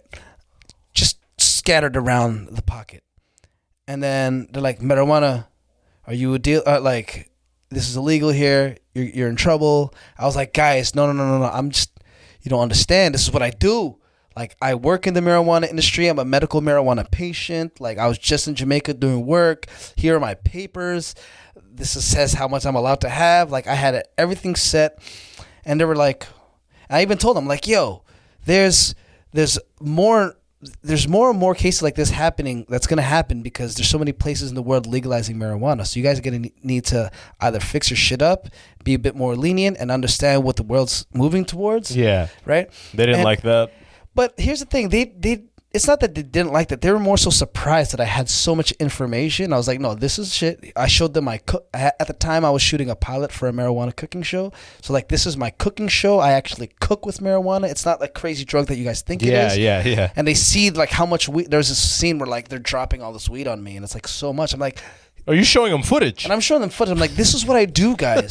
This is my life. So for you to penalize me for something that I do in my country that's legal and totally fine, and I didn't have no intention of doing it here. I was just passing through, and you just found this in my pocket. Can you just like charge me or just ban me from your country and let me keep on going? Yeah. Like, you don't need to like keep me here. And Yeah. like, no, we got to send you to trial. We got to do all this shit. And I was like, please don't do this to me.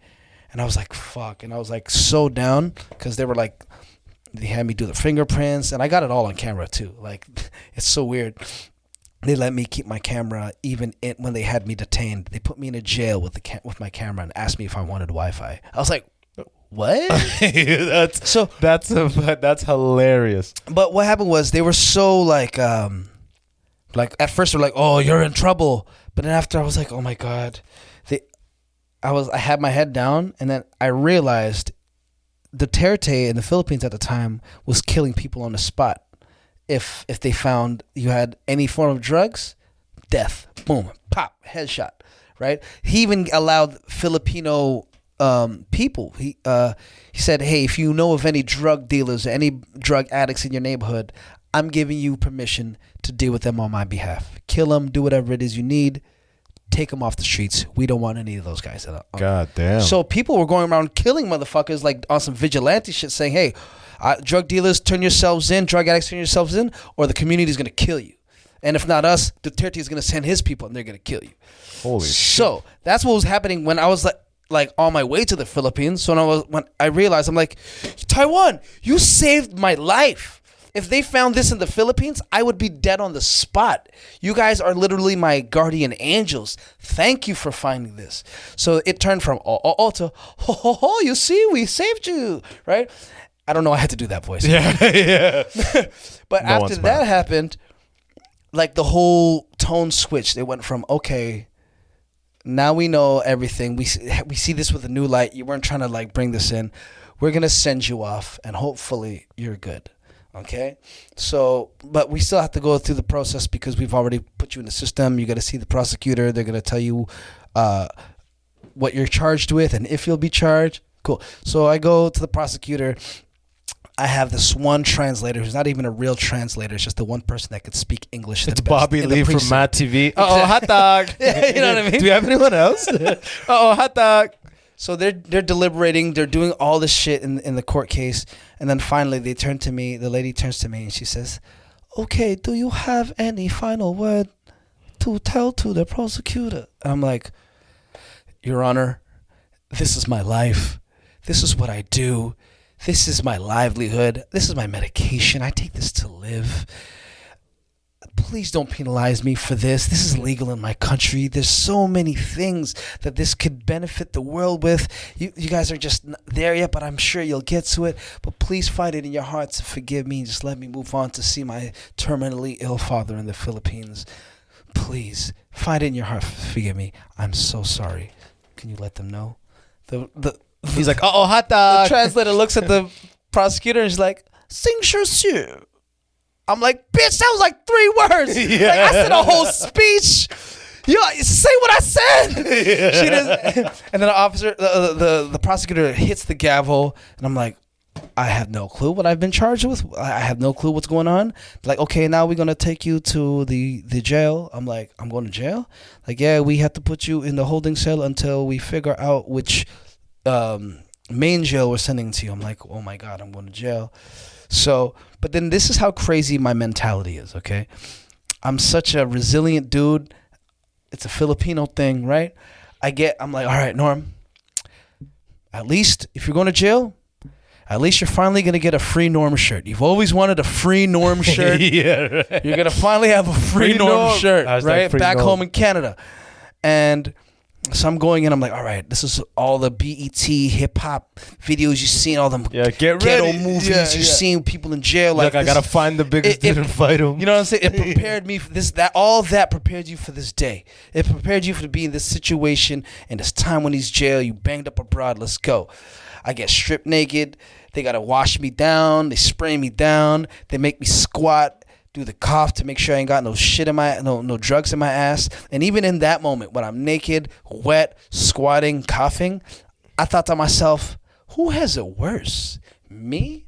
Or the guy that has to inspect coughing assholes yeah, right. 7-8 times a day? You got pink eye every week. Yeah. I was like, hey, man, I'd much rather go to jail than be you right now.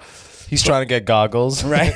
It's not in the budget. He wasn't even wearing goggles. Yeah, it's not in the budget. So anyhow, so they take me to the holding cell. I'm in there with my phone, everything. All these other inmates come in, but they're all in uniform, and I'm the only one in my gear. I have this ill velvet jacket. I'm looking swaggied out with my phone. Everyone's looking at me like, who is this man? I'm just looking at everybody like, yo, superhero? You don't fucking know me, right? Just claiming my fucking presence. Yeah. So finally they call me out, and they're transferring me to this other jail. So now I'm the first person in the car. There's 5 other guys in there with me. They're bringing me to the jail. We get there, and I'm supposed to come off the bus first, but I'm just like, whatever. I'm just like leading my head, just kind of taking my time. Everybody gets off, and I get off last. So now, as they're processing everybody to go into the jail, I'm the last person to be processed. They get to the 3rd guy of the 5, and they're like, and I see like the officers arguing, and like they're like, oh my God, what the So finally, after that little argument, I still got it on camera. They come up to me, and they're like, do you have a place you can stay until your trial? I was like, yeah, I do. I just thought of that podcast homie that I just met. Yeah. I didn't know if he'd let me stay there. I was like, yeah, I got a place to stay. Like, okay, can you call your friend and we have to speak to him? And this guy spoke perfect Mandarin. He wasn't even Taiwan. He was half Taiwanese, half Mexican. One of the co-hosts, and his name was Antonio Chen. That's amazing. But they called him Tony Chen, cause right. Yeah. So when he jumped on the phone, he's talking perfect Mandarin. He looks like Rob Lowe. Okay. Yeah, he's super white looking dude. But he's Taiwanese Mexican, and they're like, okay, we'll release you to him. And they're like, boom. So I'm like, wow, I'm getting free bail until my trial. This is dope. They call me an Uber, and they're like, as they're walking me out, they're like, oh, we forgot to ask for your friend to send documentation. Can you ask him to send his ID, his passport? So he sends it over, and they had finished most of the paperwork, and then I guess they saw, and they're out the precinct. I'm already out there, and they see the message, and they see that he's an American citizen. They're like, oh, no, we're not allowed to release you we're only allowed to release you to a Taiwanese citizen, because if you try to skip the country, we could penalize, it's on the person. Yeah. So it'll just make you stay, right? So they not only did they fuck up by not putting me in first, and I was like the person at the end, so they didn't have no more space for me. They also fucked up in the paperwork because they weren't allowed to release me to this American guy, but they had already. I'm outside. It was so much shit my clothes are on. Everything's done. Like. They're like, fuck. And this is 3 days before Christmas. Okay, yeah. So they're like, just go. Right? Like, I don't want to deal with this. When I showed my homie the video, I'm like, can you translate what they're saying? He's like, bro, you're so lucky. Right now they're angry, throwing blame at each other. Like, who did this? Who did that? Like, Christmas is in 3 days. Yeah. Like, we just want to go home. Yeah. Right? It's like, bro, if they weren't so frustrated, you wouldn't have got this free bail. They wouldn't have been rushing to just get you off their hands. But the fucked up thing was, because that happened, after that it was New Year's, and after New Year's it was Chinese New Year's. After Chinese New Year's it was Lantern Festival. After Lantern Festival it was Dragon Boat Festival. All between December and February. So there's so many holidays and so many statutory holidays that nothing administrative was happening. Nothing administrative was happening, so my shit got lost. Yeah. So I'm calling in like 3 months later, like, when's my trial? Like, we'll get back to you. I'm like, I don't have a number for you to get back to. Like, Yeah. do I just have to keep on calling? They don't have a Canadian consulate in Taiwan. Legit. Because Taiwan is not considered a country. It's considered an extension of China. Yeah, but even though they're like, no, we're an independent country, they're like, no, China, we owe you. Yeah, and if anybody wants those Nikes that we're sending to you, don't deal with Taiwan unless you go through us. Yeah. And people are like, okay, that's cool. And Taiwan's like, no, we're our own country. Anyhow,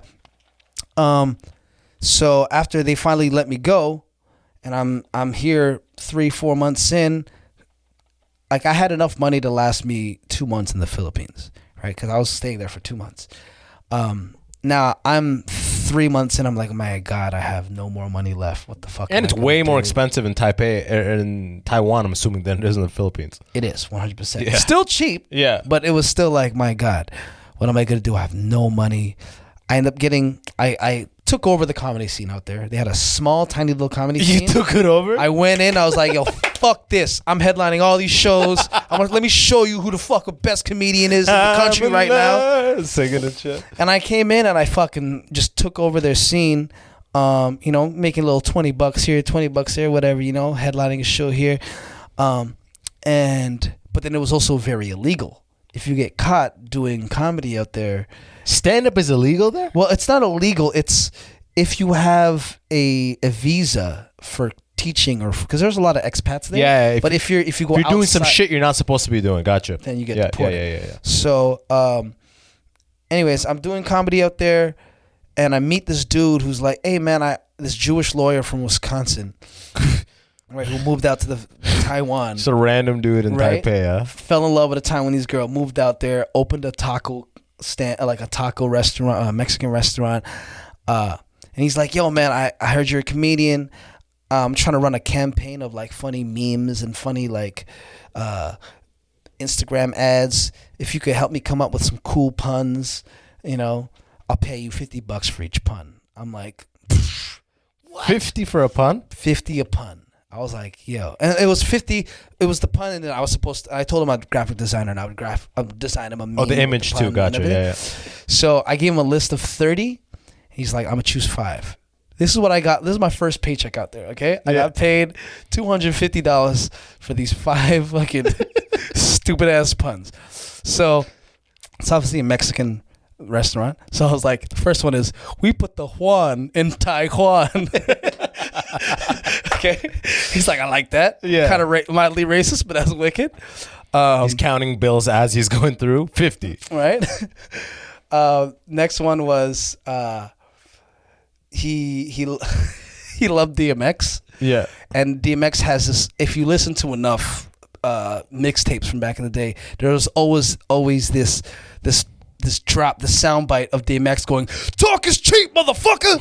Right? Yeah. And I was like, "Tacos cheap, mother," right? And it was just tacos instead of talk is. Yeah. Right? He was like, He's I like, love it. Love it. I had one with Steve Harvey holding a beer, Corona, and it just says "Cervezas." Ding, because he's a Family Feud guy. Family Feud. But cervezas obviously is beer in fucking in Spanish. Oh, that's actually really good. Yeah, cervezas. That one's a really good Boom. one. He loved that one. Fuck, I forget the other one, but no, this is the one that his wife loved and was like, "Oh, Norm, you're amazing." They love cats in Taiwan. They fucking love them. Like Hello Kitty, all that. Like you'll see like pots of like little cans of milk on the side, little tuna cans for the stray cats walking around. They love People cats. love cats. Yeah. So I was like, for all you cat lovers, if you didn't know, tacos backwards spells so cat. And his wife went crazy. She's like, just give him the money. Give it him all. Yeah, give him everything. That's so funny. So I got money off that, and then through his restaurant, there was another DJ DJing, and he was like, it was LeBron James's DJ whenever he would come to do NBA shit in China and Taiwan. Oh shit. So he's like, hey, and he was so happy to be a teacher. And mind you, so the guy I was staying with, the guy that did his podcast, he was like, yo, I've been trying to go on vacation for a while. whenever I go on whenever I need a substitute, I go on this Facebook page to find substitute teachers, and substitute English teachers. But I'm just gonna say I found you on there, and my school trusts the moment. Like, oh, from that group, Facebook group, okay, cool. Yeah. So he just referred me, and I'm like, I'm good with kids. I've taught some after school programs. Went in, smashed. Okay, they're like, yo, who is this guy? Yeah. Who is this teacher? Right? Yeah. He is I was like the Jack Black like back then, but this was school of rock, hip hop. Yeah. You know what I mean? Because I'm like, kids, what's the sound of a letter A? They're like, ah. I'm like, let me hear you go, ah. Okay. What's the sound of the letter B? They're like, buh. I'm like, now hold up your gun fingers. And let me hear you go, buh, buh, buh, buh, buh, buh. Right? So it's like, and I'm teaching them Nas, I know I can be what I want to be. And these kids are like reciting this like over and over throughout the day. Parents came up to me the next day like, I love the song you teach them. I had to teach them the difference between this and that. I'm like, black sheep, let's go. You can get with this. You can get with that. Yeah. You can get with it. And the kids are learning just through like, I'm taking their curriculum and just adding some flavor on it, and the teacher's like, what are you doing? This is amazing. Yeah, right? That's incredible. And then so after you're killing. I'm killing, pretty much. You're killing. Yeah. And some other teacher was like, yo, I've been looking for a substitute, but I don't trust anybody with my kids. They're pretty rowdy, but I seen you with the kids. I think you can handle it. I need to take a month off. Can you handle that? I'm like, boom, let's do it. I'll do it. I need the money. Yeah. And they're paying me like $38 American an hour. So I'm making more money here than I made in Canada. And I'm like, I don't have no university degree. I got no TESOL certification. I just had a criminal record, and I was teaching the future of Taiwan, right? And then I guess this other teacher hears about me. That same teacher I was telling you about, the LeBron James DJ, was like, yo, man, I heard you teach too, so I heard you need a job. If you want to teach my class, I need a 2-month hiatus. I was like, I could probably get dipped, within those 2 months. Yeah. You're like, I might get the call like, all right, now we're deporting you. This is it. Your trial's set. Boom, and then you're gone. So I was like, I don't know, but I did it anyways. For actually a month. It was only a month and a half. And then after I finished that contract, the owner of the school was like, you're amazing. I own the school. I own schools in Taiwan, Thailand, India, Singapore, Philippines, like bare schools for Chinese students. He's like, you can teach at any single one you want. Choose. And in fact, I need to go on vacation too. So I'm basically covering all these people that have been wanting to take a break. Yeah. And so the school principal's like, cover my grade 6 class. So I went from kindergarten to grade 1, grade 3 to now grade 6. I'm teaching all forms of curriculums. I was such a bad student, and here I am teaching these kids who are great students. All Chinese kids are like really like they listen, disciplined. Yeah. But now I'm teaching them how to loosen up and be fun with it. You're catching standing O's at the end of the class. Dude. Yo, he killed. He dropped the mic, dropped the chalk.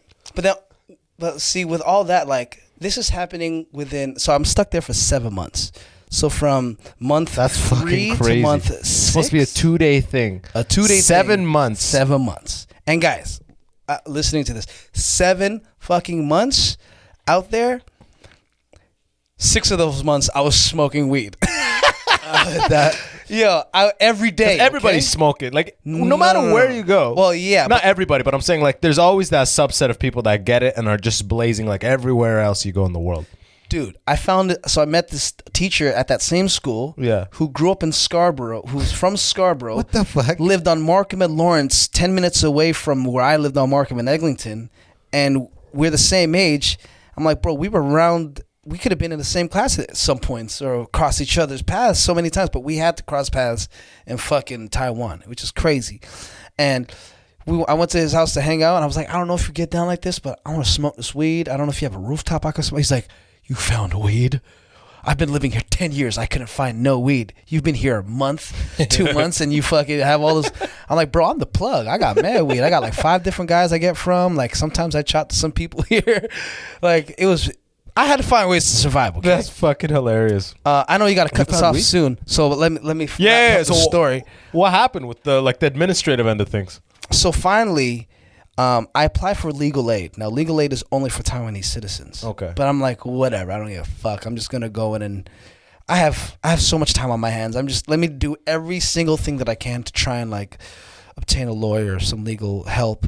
And then this optometrist, okay, not optometrist, this famous eye doctor in Taiwan who also so happens to be this gay rights activist and erotic painter and huge literary character. Like this guy writes poetry and is like a literature god in Taiwan. Like Okay, yeah. He's flown out everywhere to have these conferences. It just so happens his godmother, had a daughter that was dating my homie, and I guess they were talking about it at a party, and then somehow the mother called the dude. That dude got to me and was like, listen, I heard you going through some shit. I'm an eye doctor. I understand the medical, what's the word? Like glaucoma and all that shit. We'll give you an out for the weed stuff. He's like, yeah, I understand the medical need for marijuana. The medical need for marijuana. So I feel bad for you. Let me help you. Let me give you money. But I don't want you to go out here and work illegally. Why don't you? He had to go to the Philippines and teach this big speak at this literature conference, and he was mad nervous. He's like, I know you're a public speaker, you're a comedian. Can you tutor me in some English? Help me write my speech. And bro, I ended up teaching him like for 2 months. Every Wednesday, he would give me $200 a session.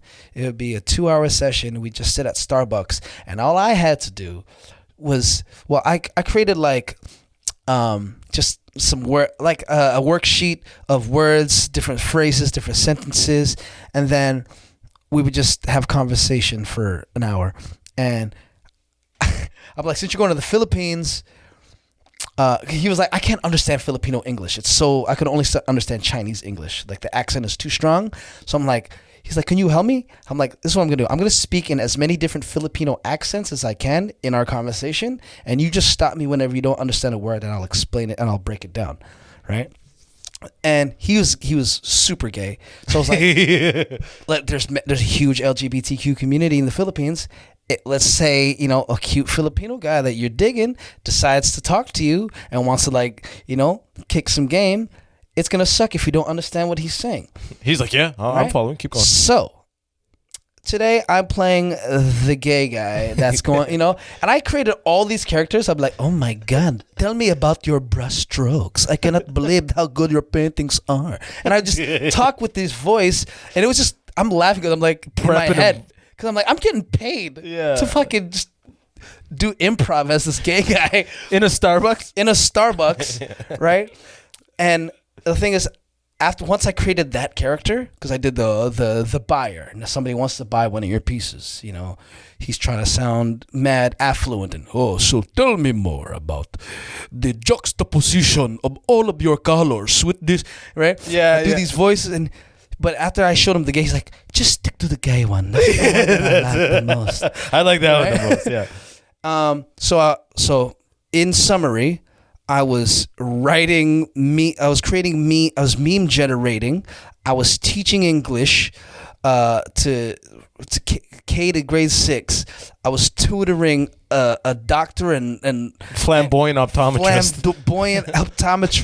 Yeah. Running the comedy scene. Yeah. And also, this is Asia, land of the little booty. Okay, why did I fuck the largest ass I've ever fucked in my life in Taiwan, the land of little booty? A Taiwanese chick? Nah, she had something in there. She wasn't a Taiwanese chick. Yeah. By the way, I'm 100% on Tinder. Every girl that I matched and actually met up with, I've smashed. Mind you, it's only one girl that I've matched with, met up with. That's still one for one. I'm 100%. Those are stats. Okay, that's just math. But it was in Taiwan. It was from this this teacher that was living out there from Botswana. Where is that? Let me tell you, she put what the butt in Botswana. I'm gonna give you 50 for that. I'm gonna give you 50 for that. Woo! Each booty cheek looked like a pregnant woman's belly. 8-9 months in, okay?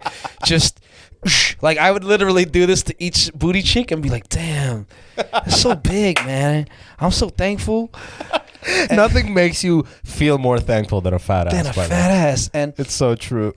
So I had kind of like a temporary girlfriend in the last 2 months of my trip out there with a beautiful African queen, you know, in Taiwan, getting paid, doing comedy. I was almost like, where am I going? I had Stockholm syndrome. I fell in love with my captor.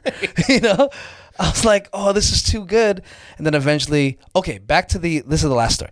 Back to the legal aid. I applied for legal aid, wasn't supposed to get it. That optometrist was going to get me a lawyer through him. Like he was like, I'll get my lawyer to help you out.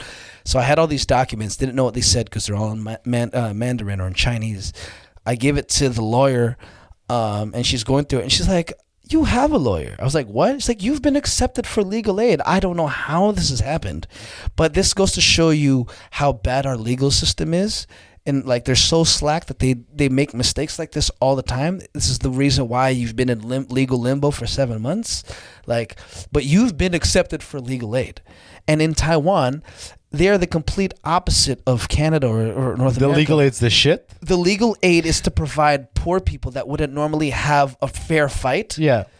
They would provide them with an amazing lawyer to make sure that they have a fair fight with the rich that have all these amazing lawyers. Gotcha. So legal aid is actually really good lawyers. Here it's like a public defender with 1,000 cases. Youexactly. You know what I mean? Like you're going to just accept the plea bargain. Yeah. Just say guilty even though you're not. Yeah. But what are you gonna do? Yeah. Right.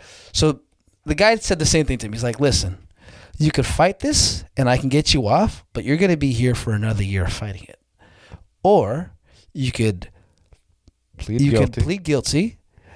I'll make sure that they hit you with a sentence that's under 6 months, because here in Taiwan, any sentence under 6 months, you could pay $50 a day American and get yourself out of jail per day. Per day, right? yeah. So I got hit with 3 months. They gave me 90 days. So I was like, 90 days times $50, that's $4,500. I was like, I'll pay the $4,500 American. Let's do it. I made that out here. Yeah. And there's a bunch. I'll give you 5,000 just to make sure, you know. And just luckily, I've been like, thank you, Mom, for teaching me to pay it forward and be a good dude and like always look out for other people. And karma came flooding in. Like while I was out there, the amount of like support I was getting, the amount of money that was getting deposited into because I have direct deposit, and I would just see money in my bank account. Like, yo, where's this coming from? And just people would be like, yo, no, I just threw some money in there for you. Just don't even ask for it back. Just I know you're. That's incredible. And I was like, this is like I'd be in tears. Like, why is all this goodness happening to me amidst all this fuckery? This is supposed to technically be the worst 7 months of my life, but it actually has been the greatest 7 months of my life. It's turned my life around. It pulled me away from Toronto. It was the reset button I needed to bring me back into Canada, all rejuvenated. And after all that, after they finally, like, I got the 3 months, went in, paid the $45,000. They brought me straight to the airport. They're like, we're deporting you from here, because they told me bring all your luggage to the fucking courthouse. Brought it all. Now, as they're bringing me through the fucking airport, I'm cuffed. All these police around me, but it's not like cuffs and then the chain to your legs. Yeah. It was just wrists, right? Okay. Now, they didn't go behind my back. They had it in the front. Now, I had this pimp-ass green crushed velvet jacket that had really baggy arms. So like it was covering the handcuffs. The handcuffs. So it just looked like I was getting like VIP escort service to the airport, because I'm like going through all the customs, going through everything, and people are looking like, damn, who's like that? People taking pictures of me and shit. That's the new Bruno Mars. Is that Bruno Mars? Oh man! Then I make it to the airplane. They make the announcement. This person here is being deported. I am Marshall. I'm flying. God damn! Why do they got to do that? So and I'm like, whatever. Fuck it, I'm going home. I'm going home. And dude, that's amazing. Then I landed home. The next day, I did the Nubian night. Literally No, sorry. The same night I got home. What am I talking about? I had Nubian night. I was like, if I make it, I make it. Yeah. If I don't, I don't. And this was the showcase for Just for Laughs. So I came home. I'm home. I'm so excited. Like, I'm home. And I was so excited. And I'm telling all these jokes. Like, I'm clear-minded. Everything's so great. Next thing you know, I'm on. After doing such a great set, everybody's all like, he's back. Boom. I get my first JFL taping with Kevin Hart. And the rest was history. Yo, that's the fucking story. sickest story ever, man. That's the reason. I was like, this guy, you gotta come on. What a story. Who gets trapped 7 months in a random country and thrives? Right. That whole time they're there.